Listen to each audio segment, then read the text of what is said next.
I need a friend.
sorry, no,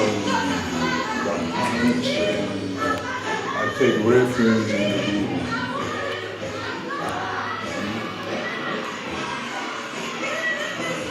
Dan Sarana, Dachana, I take refuge in the dung.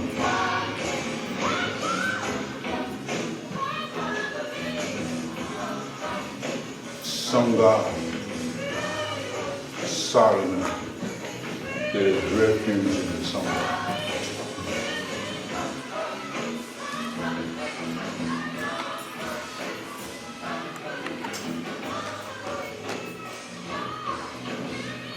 Beg for the refuge.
I've been through enough to know that when it's all over, I'll still be standing. I don't care what you're going through today. That's all you need to ask God to do for you. I don't care what the doctor says, all you need is just one. You just need God to touch you.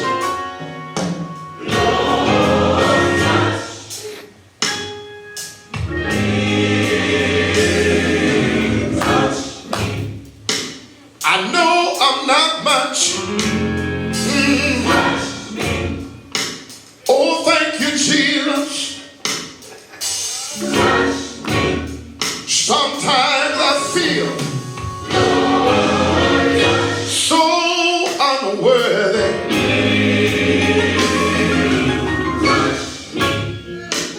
I'll never be very much. Oh, thank you, Jesus. Until the hands of Jesus come and reach out and touch me. You see, I looked at my hands. I want you to know my hands look new. Yes, it did. I looked down at my feet. Looked at my feet. And they did too. Here's what I got. I've been praying. I've been praying. I've been praying. I've been praying. I kept on praying. Oh, yes, I did. You know, I kept on praying. Yeah, Lord. I've been praying the Lord. Oh, yeah. I want the Lord to touch me. I want the Lord to touch me. You need to touch me. Oh, yeah. Oh, yeah. Oh, yeah. Yes, I do. Listen. Sing it, y'all. Sing it. I'm filled with sin. Filled with sin. And just a few days ago, I was lost in despair. I needed a touch from the Lord. I looked all around me. Oh, thank you, Jesus. Touch me. But no hope for me.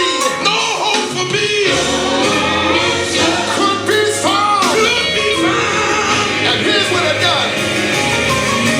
I've been praying. I've been praying.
remind you of some of that old folk wisdom. Yeah, See?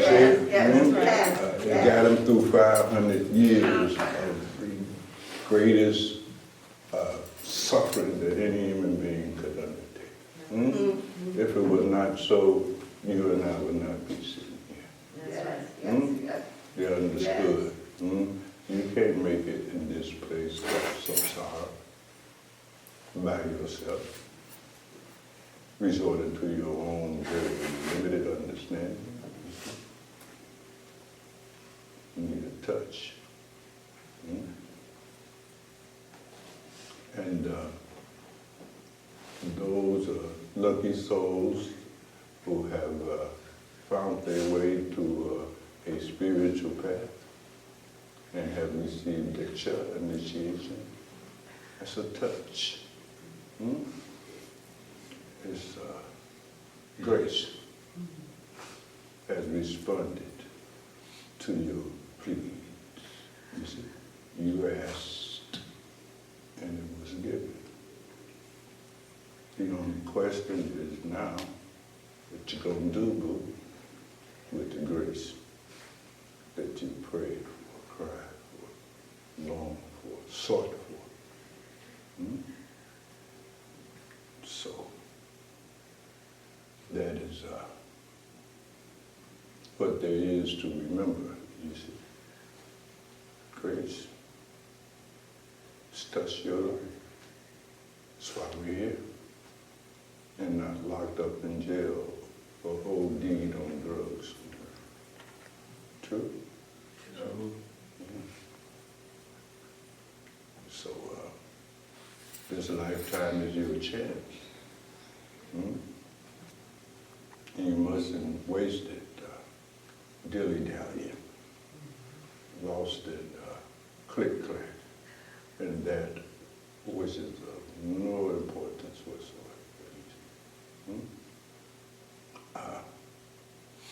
So today you get a reprieve since we have services on the other side. You won't be tortured by my arguments for hours and hours, and therefore you can suggest whatever topic you would like to consider and explore today. The floor is open.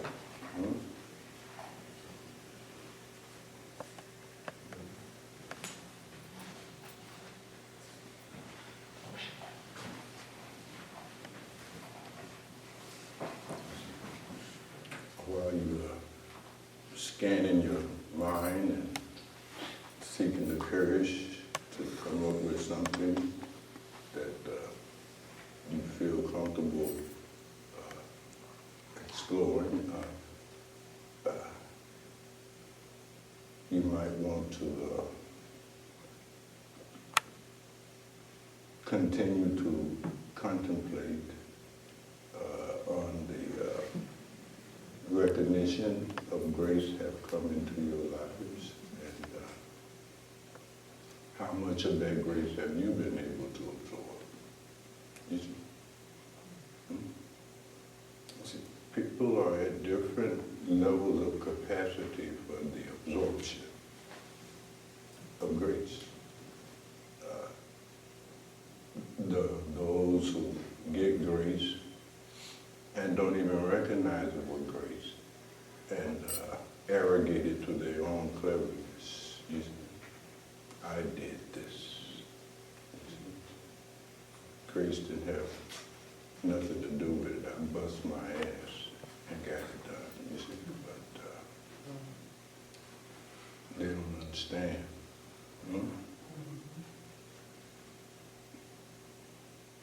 That grace gave them the ability to put forth that effort. In the body, mind, and all of its faculties to accomplish that goal. You see, you didn't make that body. You didn't make that mind. You did not make that intellect. Grace did that. And if you are intelligent enough to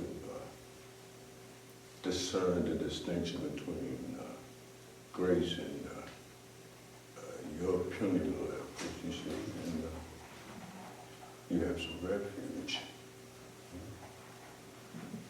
and something other than your own thinking mind. So, I don't want to just sit here and babble. That's not useful. Yes, beloved. I would like to ask, Stand, please. I'm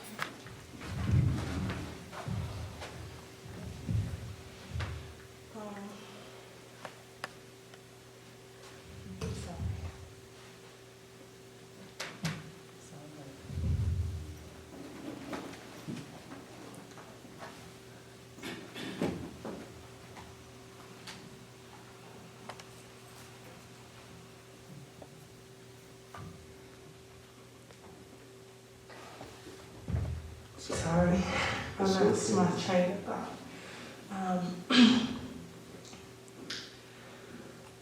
What is happening when someone so desires to be a better person and have better character, and it just is that it's a desire, it's a want, and their actions are not meeting their desire? Well, you see, beloved, that's a sign that the desire is not intense. Because when one desire is intense, it cuts through all obstacles like a hot knife cuts through butter. You see? So the problem is the intention is not strong enough, you see? Whatever gave you the original desire to be a better person, right? That was grace, a kind of recognition. Are you with me? That I need to become a better human being, you see? Interestingly enough, beloved, that's one of the fundamental requirements in order to make right use of the grace, you see? Its purpose is to make you a better human being, you see? Maharaji used to always remind us that the first task in the use of the grace that has been given you called Diksha, initiation, is to become a better human being. Are you with me? So forth and so on. And upon that recognition, usually we'll begin that process of trying to become a better human being. But the problem with it is that we've been an asshole for so long, it takes time. Are you with me? And we oftentimes get discouraged, you see. But as the intensity of that desire increases,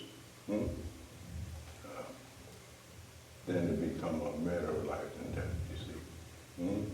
You'll get that or die trying. Are you with me? But a lot more can be said about that, you see. But yes, Maharaji, all saying, so you have to become a first-class human being. Are you with me? You have to become capable of doing your duties selflessly, you see. That's one of the meaning of the word dharma. It means duty, fundamentally, you see. And we have to do our duty. So Maharaji said the sign that you're making use of the initial impact of grace, you become a better human being and you function in all of your duties, relationships, in a very different way, you see.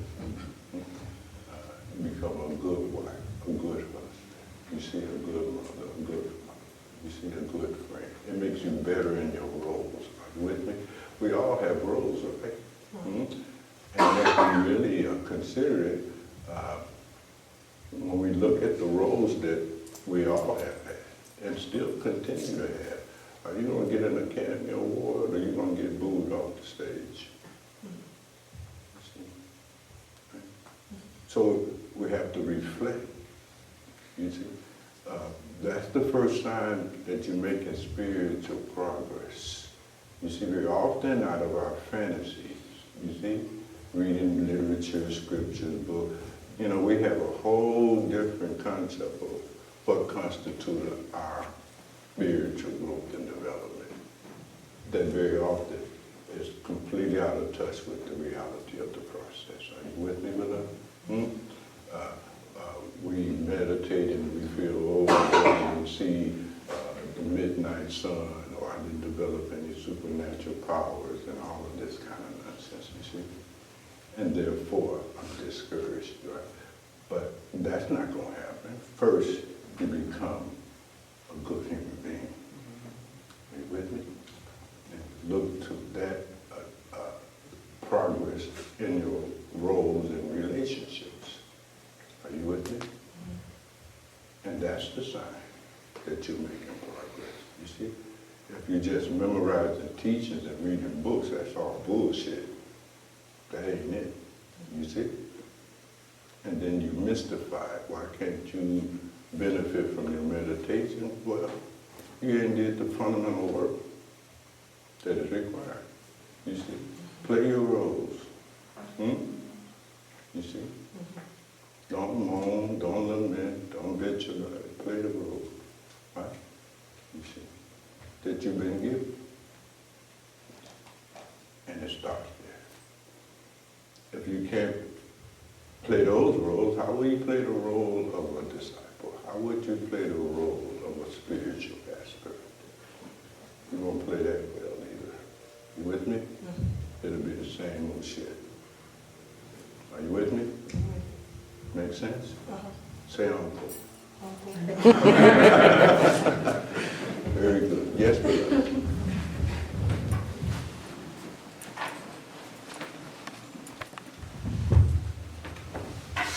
So, I'll be the first one to admit I haven't read the whole Bible all the way through. I've read different passages, but the one book that I have gone through probably a couple of times is the book of Ecclesiastes. And I come back to this concept that life, you know, is meaningless, right? Meaningless, right? And chasing, doing, everything's been done under the sun, I mean, all of that sounds a lot like what we cover and go over here. Last week I had a chance to go to Denver and I went up to Pikes Peak. Pikes Peak is about 14,000 feet up in the air. Just gorgeous open country. And I was able to sit down, meditate for about 5 or 10 minutes and just fathom this. And I looked around and I felt like insecure. I mean, I felt so small, and that's just there. Yes. How I wrap this around, what I'm trying to get at is how do you find meaning in a meaningless life? You know, I mean, how does that tie into? And I was thinking about what we were discussing about grace, and I feel grace on the path. I feel that's what's gotten me here. I was wondering what makes me different from other people. And you mentioned when I first got started, it was a touch of grace that got you started. But how do you find meaning in life, in a meaningless life? You find meaning in yourself. You don't find meaning in life. You see, the meaning is in you. You see, and then you do life on the basis of that inner meaning that you yourself have. You with me? You see, this seeking, that's another form of seeking something from the world, isn't it? It's part of samsara, right? It's in you. You see? And you have to reflect, you factor in your death, your dying, and all of that, you see. how do you live a meaningful life on the basis of that recognition, right? You say you were standing on the mountaintop, looking and seeing the vastness. Right. You can look up at the sky at nighttime. It's even more, you see? I would agree, yeah.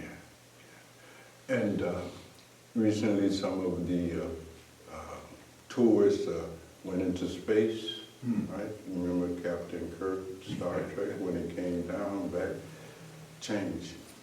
You see how meager you are in comparison, right? The ideal of those kinds of experiences, right, is to develop humility, right? You're not all that in a bag of chips. Are you with me? When I say you're not that, I'm saying the you that is ego. Because the egoic sense of self think it's all of that. And the egoic sense of self is nothing. It's a grain of sand. Are you with me? But when you look up, you get a glimpse of what you really are, and it fills you with awe. Are you with me? From the mountaintop, you can see the beauty down here. You see? It's a very different experience. But yes, that's the test. How do you make your life meaningful? You have to sit with that, right?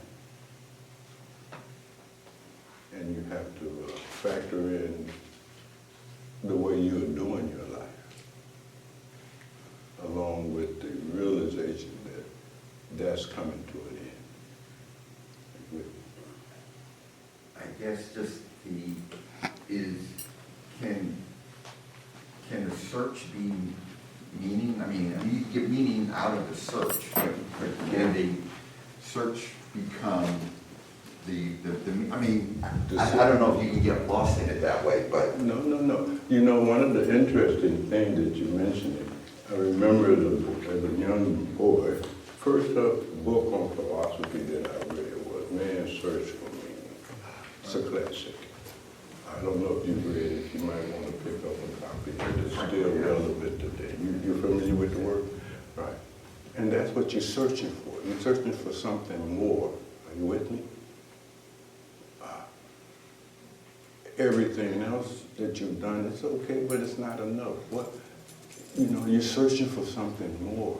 You call it meaningfulness. Are you with me? It passes by many different names. You see, it could be called happiness, peace of mind, and so forth and so on. You see, and how do you get that? Is your question. You have to go in. What you have to do is transcend the ego, basically. Because we don't have the time that it requires to tease out all the nuances, you see. But fundamentally, you must transcend the ego to get what you're looking for. You can't get it from where you're at in terms of your spiritual development. You see, you have to transcend the ego. You see, to be more than just a grain of sand. You see, you have studied some literature, right? And you have heard those Mahavakyas and Vedanta, Aham Brahmasmi, Ayam, Atma, Brahm, and so forth, Tattva-masi, et cetera, right? Those are statements about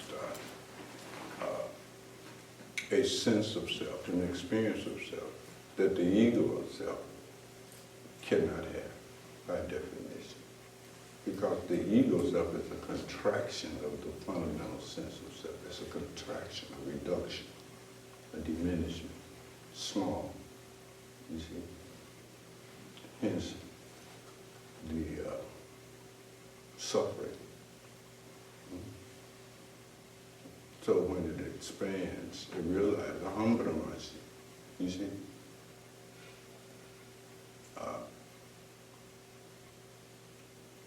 become the universe. It's a very profound thing about you.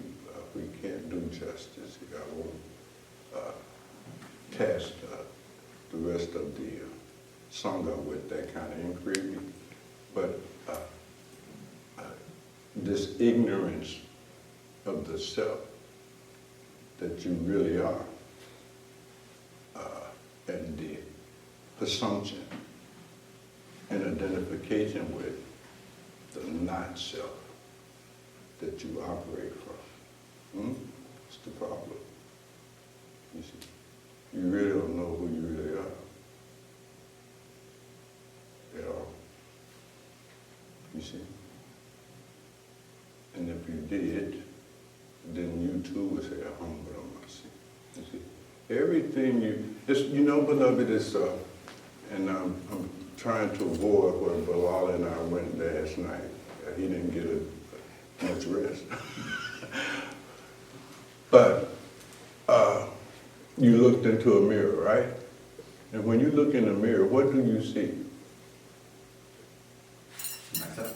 You see a reflection of yourself, right? The world is a mirror. When you look at it, you're simply seeing a reflection of your infinitude. Ponder that. Ponder. The ancient African sages says, Netef Anuki. I am it, and it is I. It's a mirror. It's a reflection. You see yourself.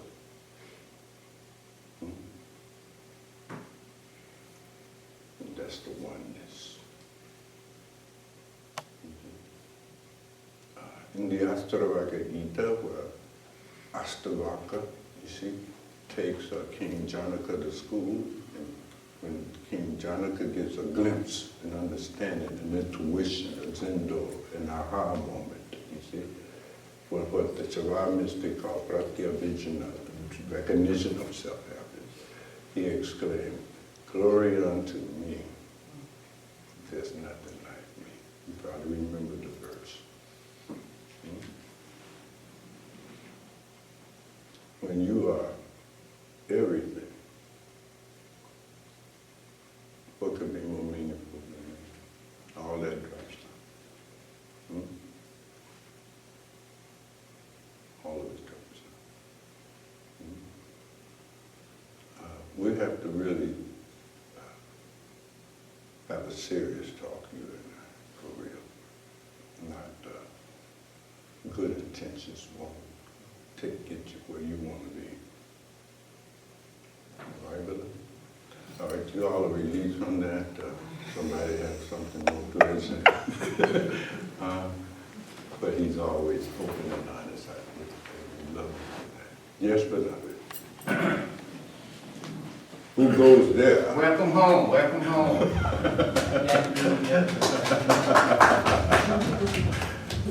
Scary. Master, at the retreat, one of the things you gave us to ponder was what aspect of the ego am I most identified with. And no matter which way I came at it always comes down to the same thing, this body-mind. Yes.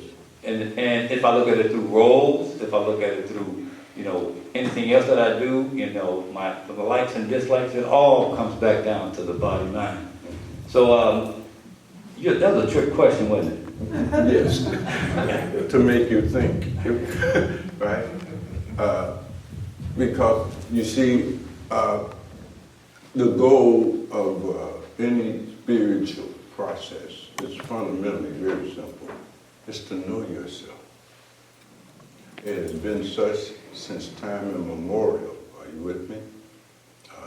It's there in the African wisdom tradition, in the Greek wisdom tradition, in the Hindu, Asian, etc., etc., etc., etc. It's to really know yourself. Right? And so in some of the tradition, they have all kinds of mental disciplines, are you with me, that help you see, in that journey, you see. In Kashmiri Chavaism, which is another tradition of non-dualism, there are mental disciplines, exercises, that you engage in to help you come out of that misidentification with the body, you see, and have, therefore, the right understanding. They call it Shuddha Vikapa. Instead of having the wrong view of yourself, you have to go through a process of removing the ignorance that sustains that wrong view so that you have a right view. You still haven't achieved the goal, but you're now prepared to make the journey, right? But as long as you just psychologically, intellectually operate out of the presumption that you are this body, nothing spiritual can happen. Are you with me? Spirituality begins or only occurs to the degree that you have achieved the right view, you see? In Buddhism, again, emphasis is placed on right view, right? So you have to replace your wrong mental concept of who you are with the right mental concept of who you are. And those of us who are schooled in psychology and so forth and so on, we understand all behavior follows from and flows from your image of yourself, your identity, right? Always, you see. So that has to change. Are you with me? And so many techniques, you see, right, have been resorted to. Some are more accessible than others. We call those alambana supports, to support you in that process of moving from the wrong view of yours, who and what you are, to the right view of who and what you are. You see? And so I ask you all a question to go consider. Are you, is the body aware of you, or you are aware of the body? Which? Very good, rascal. Now act like it. You see, because most of your thinking comes right back to this body, doesn't it? Yeah. And it's extensions, relationships, possession, blah, blah, blah, blah. That's what all your thinking is. And your behavior is there as well. You see? That's what you use your energy to pursue. Right? And that's not a casual kind of a contemplation and reflection. You have to really get quiet, sit down, get focused, right? And really go into that, you see. So, are you the witness of the body, or the body is the witness of you? You see. Are you the knower of the body, or the body is the knower of you? You see. And the same applies to every other aspect and facet of your sense of self. You see. Are your emotions you, or are you the witness of your emotions? And so forth and so on. So it's a process, you see. The distinction between the knower and the known. You see, the pramata and the prameya, the object. Right?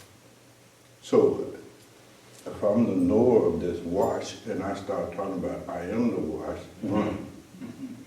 You see? Because you know I'm insane. You see? And then, even when you're not the witness of the body in your deep, dreamless sleep state, right? You're not identified with this body. Do you cease to exist? No. I mean, you have to really sit with it. With the identification of being this body, all kinds of fear arise now, because you know this thing has a shelf life and it's on its way out of here. And you don't know when, you don't know what under what circumstances either, right? Two kind of people in the world. Are you with me? Those who understand this and those who do not understand this, fundamentally, you see. And those who do not understand it, just hit them and they never get a chance to fulfill all those plans they left on the table that they had made for 10 years from now. Are you with me? That's how it is. So you have to factor that into it as well in your considerations. But you do see the facets. You know, sometimes as you say, the roles are associated with this body, right? So if you're a man, that means if you are married and you have children, okay, so you're a father, and you may become identified with your role. It's a role. It's not you. It's a role, right? Or if you're a mother and you have children, right? And you become identified with your role as a mother, and that absorbs all your energy, time, and attention. But it's a role. Are you with me? Play it. Get an Academy Award, but don't get identified with it. You see? If you're an actor and you're playing the role of a king, play that role. But when you come off stage, try to understand, okay? You're not that. It's a role. Nothing wrong with them. We all have them. The trouble is you become identified with it. And you devote your entire lifetime to trying to maintain these roles. And notice all these roles in it, right? Children grow up. You ain't nobody mama no more. You can't be telling them what to do. Then what you gonna do? Now you become you see, a mother-in-law. Are you with me? Just interfering. Are you with me? Oh, yeah. So it's crucial that you make that decision, right? And you must ponder that. You see? That's what we call manana, right? Reflection, contemplation, introspection. You must sit down. No fooling, no kidding. And resolve it. Right? Or you could be associated with a group, right? I'm a Democrat, I'm a Republican. Are you with me? And that's where your energy goes. Are you with me? Now you're ready to kill the opposite party members. Right? You see, it gets really different. You see? Or you may have already come to some false conclusions about yourself based on the way you were parented. That 25,000 hours of parenting that went into you, some good, some bad, et cetera, you see. And you came to certain conclusions about who you are based on the data. Are you with me? Mm-hmm. Right. And so you try to reinforce that conclusion and preserve that conclusion because that's who you feel you are.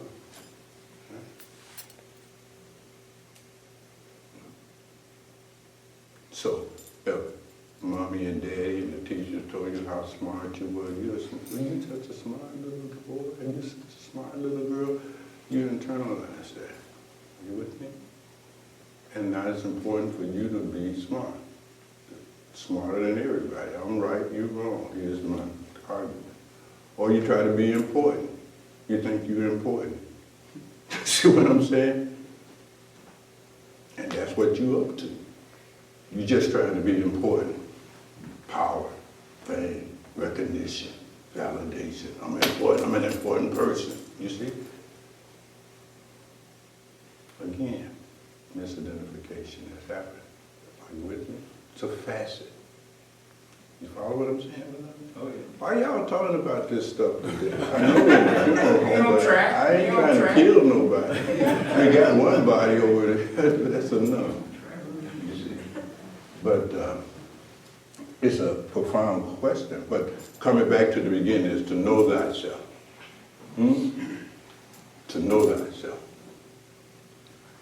That's the whole purpose of any kind of real education, you see, is to help you know yourself. It's not about getting a job and a career and a profession. That has its place, right? But that's not much understanding what it means to become educated. You see, in the Dogon wisdom tradition, you see,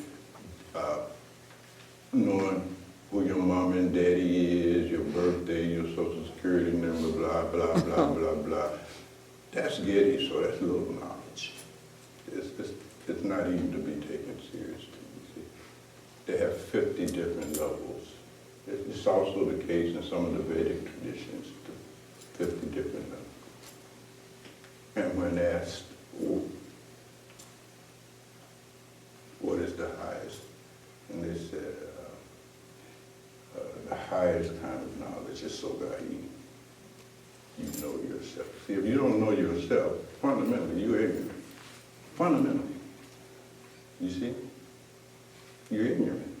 And that ignorance shows up in your life. Because you don't know what you like. You thought, I like being married, then you get married, and you find out, oh shit, I don't like being married. Are you with me? Yes, sir. Yeah. I want kids. I want me some kids, but you know, I like kids. You get to 12 of them. You find, man, I don't even like these little bastards. You understand? You don't know what you like. You don't know what you want or what you need because you are ignorant. You don't even know yourself. Yes, sir. You just throw shit against the wall. Are you with me? Yes, sir. Right? Is that about right? Yeah. You live in a rudderless life, just all over the place, because you really don't know what you want. You have things that you wanted, but now you don't want it, but you can't get rid of it. Hence your trouble. Are you with me? True? True? True. That's how it is. So what do you do with This is Camille. Camille is a friend of Namasutra, so, you know, we'll give her a break. Yes, beloved. what do you do with those things that you acquired while not knowing yourself? Well, you see, you become attached to them, right? Because once you acquire them, then they are mine. That's another facet. Too subtle, but nevertheless, it's called an attachment facet of your ego. Right? This is mine. Right? Attachment also means a kind of infatuation with this stuff that you have accumulated. Are you with me? So the question you're saying, Camille, when I no longer want it, how do I get rid of it? It's called divorce. Abandonment, right? But then there's some you can't. Are you with me? You see? You stuck with it. You got 15 kids, you got a rotten-ass husband, you don't work, you need the money or something. Are you with me? Just can't get rid of it. You suffer. That's a form of suffering. There's different forms of suffering. Having something that you once wanted, but you don't want it no more, but you can't get rid of, that's a kind of suffering. Wanting something that you feel will make you happy, but not being able to get it, that's also a suffering. True? So either way, there's suffering. Dukkha is what they call it, dissatisfaction. Are you with me? Fundamentally. See? And that's what we experience. You see, dukkha is the opposite of shanti, of peace, right? It's the literal translation of the word dukkha in the Pali is unsatisfactoriness. What are the things in your life that you're not satisfied with? Make a list. You get a sense of your own suffering.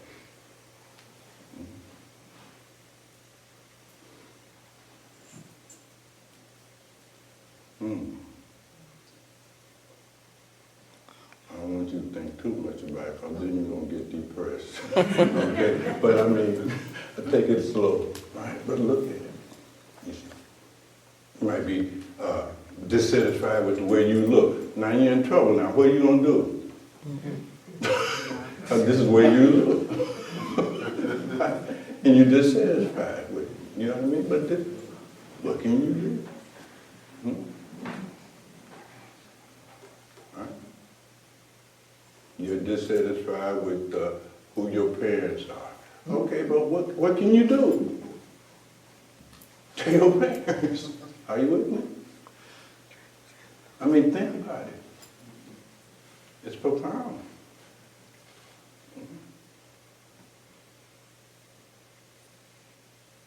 So, this is what the ego is, you see.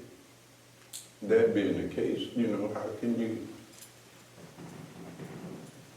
can you make any spiritual progress? Because your ego is constantly manufacturing more and more and more attachments, more and more delusion, proud of God.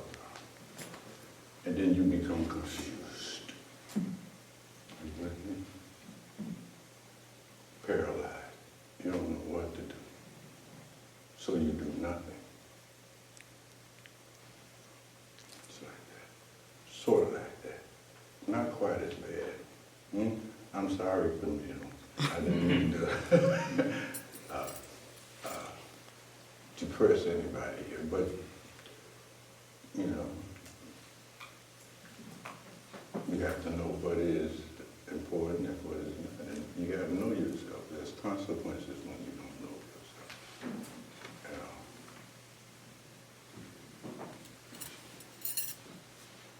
You don't know. That's the bondage of evil.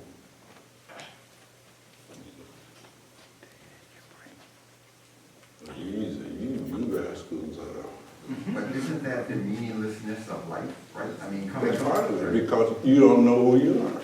And not knowing who you are, you don't know how to make yourself meaningful, because you don't know who you are. You don't even know what's meaningful to you. You thought getting married and having children was meaningful. At some point you found out, oh, come on, man, I need more than a wife and some damn kids, right? You see, when you say meaningfulness, you mean satisfied. A satisfied life. Okay, have you had one? And you have to go answer that. You don't have to answer it in the public, but go look and see. Right? If you have found something meaningful, truly meaningful, then nothing else is required. Well, that goes back to your impermanence, right? Right, there you go. There you go. See? Right? Because you acquired something that was not permanent. And you didn't understand, right? The distinction between what is permanent and what is impermanent. The ignorance is there. Are you with me? That has to be dealt with. What is real and what is unreal. See, what is real does not change. You see? So someone asked the question, what is that by having which nothing else is required? What is that?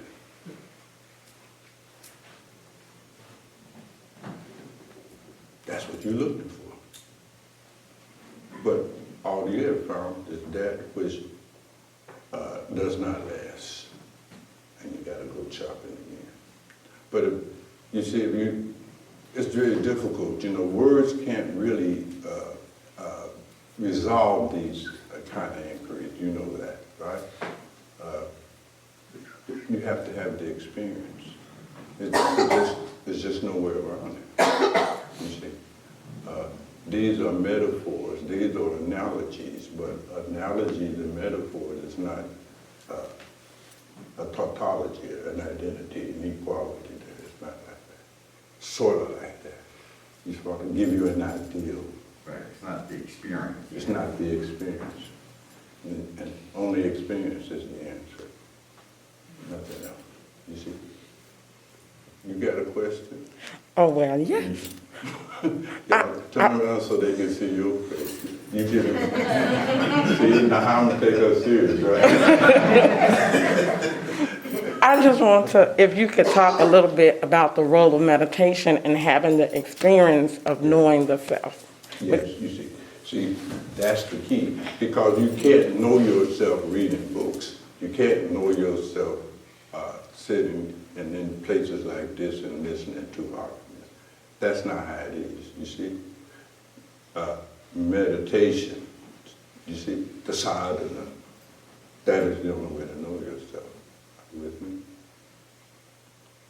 So the question now becomes, okay, when we say meditation, what do we mean by meditation? What is the concept you operate out of regarding what is and what is not meditation? You see? Right? Because some people say, and that's meditation, but you know, in some of the tradition, that's a joke. That's not no meditation. You see? Some says it's mindfulness, watch your breath. You see? I mean, there's different concepts of meditation, styles of meditation. So what kind of meditation are you doing? You see? And if the goal of meditation is to know thyself, okay, whatever meditation you're doing, you see, are you beginning to recognize yourself? And if you say, yes, I'm beginning to recognize my higher self, well, are you acting like that? You see? Now, it's easy to arrogate to yourself the answer from the back of the book. You see, I'm only consciousness itself. I'm only the witness in consciousness, blah, blah, blah. But you don't act like it. True? True. So that's not knowledge. You see? Real knowledge comes from a first-hand personal experience. And that was one of the things that I really kind of appreciated in at least this the Radha Swami Samma tradition. Not that it's the only tradition where this kind of thing was preserved, but I do recall that from the very founding of this particular lineage, Swamiji said, don't accept anything that I'm saying at all. Do this and prove it to yourself. Prove it to yourself. Right? Don't make dogma out of it. Don't make philosophy out of it. Don't make beliefs out of it. None of that is real. Do the sadhana, do the meditation. And they go on to help us find ways to support our practices. Are you with me? Yes, sir. You instruct it. You see? Do your meditation like this. You know, this is meditation. What it's all about. You see, the Yoga Sutra. I mean, all these things goes into that. Is that what you're doing? You see? So you ask, what is meditation? Okay. If you've been told that to meditate, you must withdraw your attention from your body, mind, and those faculties, right? You gotta go in, right? Which means you gotta withdraw, right? Is that what you're doing? Or are you just sitting quietly and your mind is all over the place? Right? And how will you meditate if you can't even concentrate? Are you with me? Yes, sir. You can't concentrate. How will you meditate? You see? What else must you do? I mean, it's 1,001 things that you have to look into. You see, your problem may be you eating too much, or you eating at the wrong time. Are you with me? I mean, it could be many things. You ain't getting enough sleep. You're not getting enough. I mean, you have to look in your life, and you have to see what is required. You see, some things got to go. Are you with me? Right? If you smoking weed and drinking, you ain't gonna be able to do no meditation. What you kidding? You see, if you angry every 10 minutes at somebody or something, your mind is in flux. This not gonna happen. Are you with me? Yes, sir. Or you sitting and you're imagining you're meditating. This ain't meditation. It's imagining. It's your imagination. running away with you. That's all. Are you with me? Yes, sir. Meditation has been referred to as dying while living. Very different. It's dying while living. It duplicates the death process.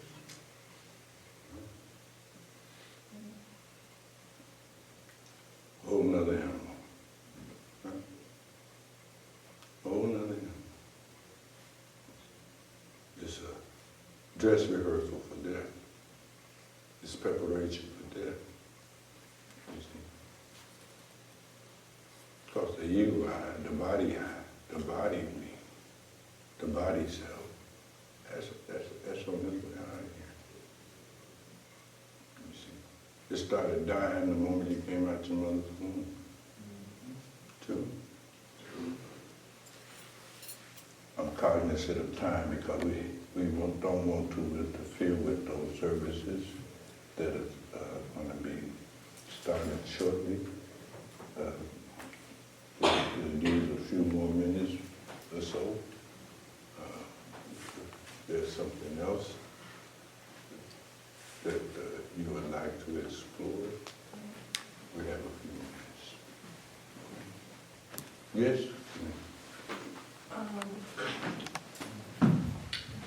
So, this might be like a two-part kind of question.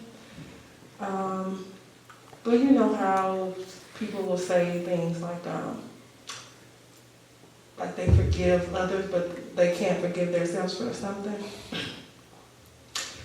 So I was thinking about that and wondering if that's possible, and you know, with emotions, to forgive yourself, you said? that you can forgive others, but you don't forgive yourself. Well,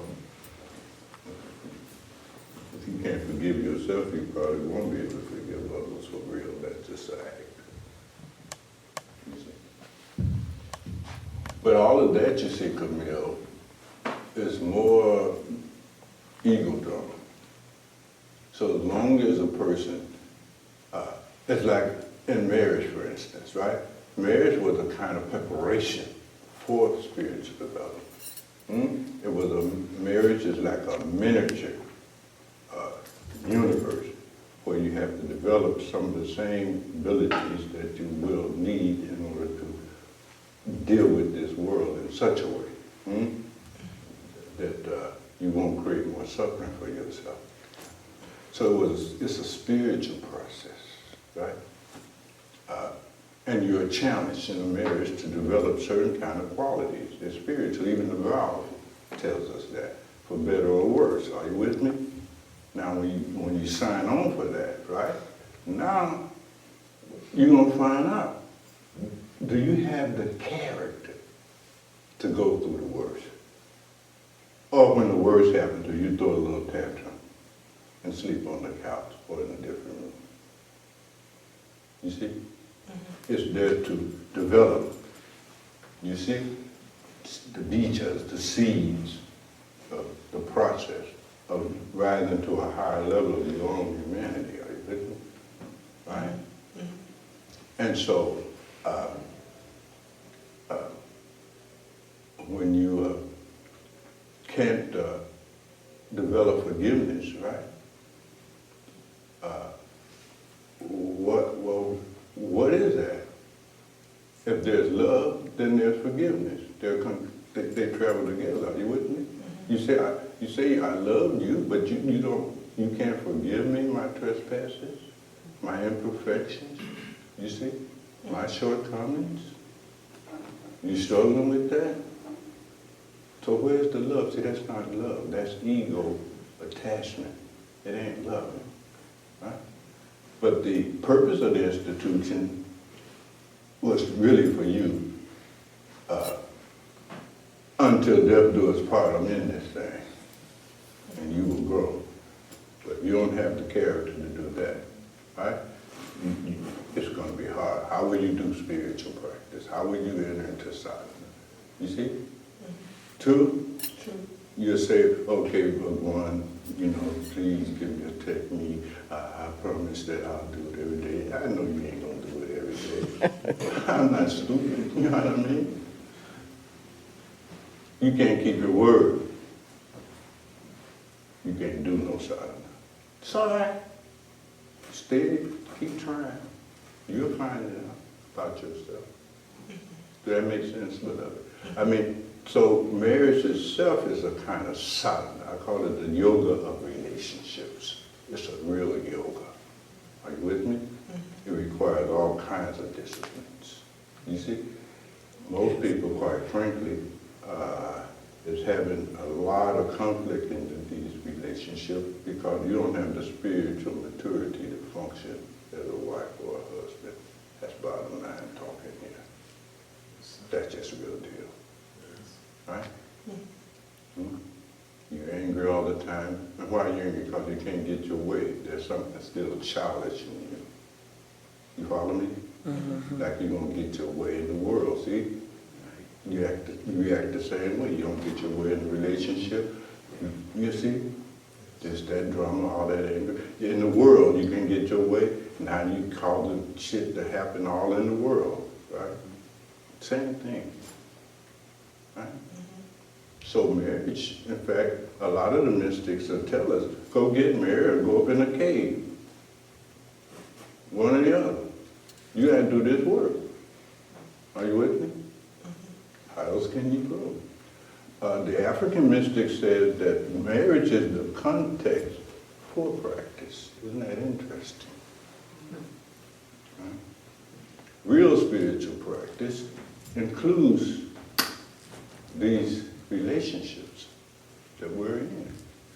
They're the theater. You see, they're the contact for practice, right? So, you have to look into all of that about yourself. You have to find yourself out. You have to begin to see it as it really is. Are you with me? Your husband or your wife is a mirror that reflects back to you where you are at in your own maturation and development. Not just spiritually, but even psychologically. Are you with me? It's a mirror, right? True? True? True. Yeah. Your children reflect back where you at. Right? Because we can arrogate to ourselves all kinds of qualities and characteristics that in reality we don't possess. Are you with me? We can spew our propaganda about how good of a person I am, how good of a human being. Don't pay no attention to the propaganda that comes out of our mouth. You want to know what kind of father I am, ask him, ask Tina, ask Diana somewhere. You see? They'll tell you, right? If you want to know what kind of husband, and you have to ask Joyce. Are you with me? You follow what I'm saying? That's the context. Then you get your feedback. And don't take it personal. Go to work. Are you with me? The Buddha says, he or she who points out your imperfections, shortcomings, and falls to you, points out a hidden treasure. Keep these people close to you. Right? Because you can't overcome those imperfections, shortcomings, and faults if you don't even know you got them, or if you're so deluded that you think you don't have any. Are you with me? Show you got them. Now that's just psychologically speaking, you know what I mean? What to say spiritually, right? But you gotta deal with all of that, you see? Otherwise you're deluded. You know, I'm a good father, I'm a good husband. No, you ain't no good father, you damn sure ain't no good husband. You ain't doing none of the roles, fulfilling none of the duties of a husband, you see? I say, oh, well, I give you $100 a week, you know what I mean? Right? I pay the light bill, but that ain't got shit to do with functioning as a husband on a higher level of it. At all. At all. Now, that's just real talk. Yes. You see, having sex with your husband, that ain't all that there is about being a wife. Are you with me? Yeah. Now, don't don't blame me, y'all. She started this. You see, I was minding my own business, trying to cat count down. But all of that is, you see, all of that is required. It's integral. You know, it's like learning math. If you don't know your arithmetic, right? You can't do subtraction, you can't do division, you see? You can't do algebra, you can't do geometry, you can't do trigonometry, you can't do calculus, you can't do vector analysis, et cetera, because you don't have the fundamentals. Are you with me? So all of this is fundamental. This stuff, this is perfect. I mean, you got a perfect set up here. Are you with me? Relationships you have here to practice within the context of those relationships, beautiful. What more could a human being want? But this is a perspective that you can embrace only if you're seeking the truth, and none but the truth. Are you with me? Not to be bullshit. Are you with me? Patronize. But you're a seeker of truth. And that's a requirement. Right? Can't be this gleeful character here. You gotta be a real seeker of truth. And you have the context to find out the truth about yourself. Ain't that nice? You got all them mirrors. All right. We're going to make sure that we don't tarry here.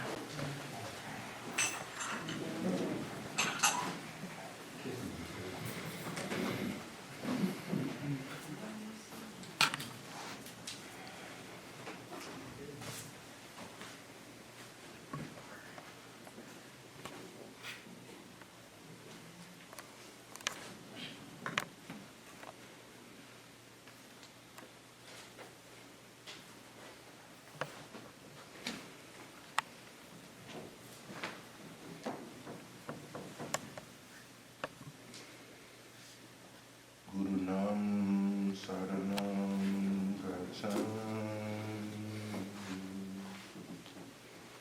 I take refuge in the Gurus. Dhamma Saranam Gacchami. I take refuge in the teachers.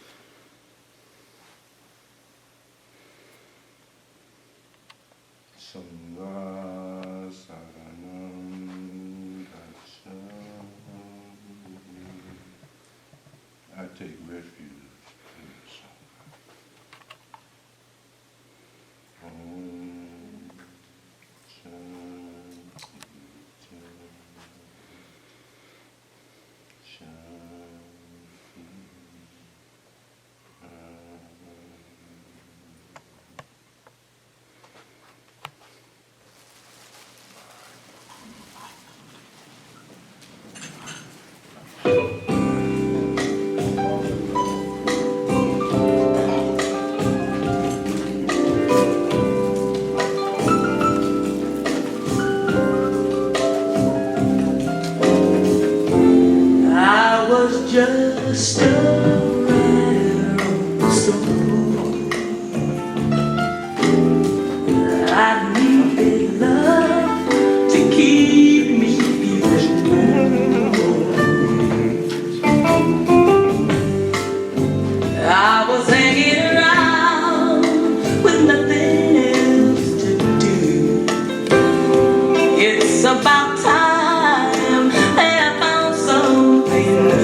Usher.